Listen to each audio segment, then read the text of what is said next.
Hey guys, welcome to THANGARAJ. இன்னைக்கு வீடியோவில் நம்ம என்ன பார்க்க போறோம்னா ஒரு கிராஸ் கட் டீடைல் நம்ம எப்படி எடுக்கிறதுன்னு தான் நான் காட்ட போறேன்.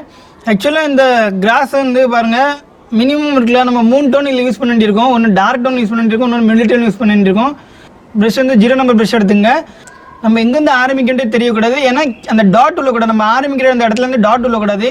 வேற இன்னொன்னு என்னன்னா நான் இந்த பெயிண்டிங்ல இருந்து நான் இன்னொன்னு காட்டியிருக்கேன். இங்கே கிராஸ் எடுக்க முன்ன ஒரு கிராஸ் நம்மளுக்கு தனித்தனியாக தெரியணும்னா அதுக்கு என்ன பண்ணணுன்ற இந்த பெயிண்டிங்ல உங்களுக்கு காட்டியிருக்கேன். கொஞ்சம் பிளாக் கலர் கொடுத்துருக்கேன். நான் எதெல்லாம் கொடுத்துருக்கேன்னு உங்களுக்கு இந்த வீடியோவில் தெரிஞ்சிடும். அதனால என் வீடியோ ஸ்கிப் பண்ணாமல் பாருங்க.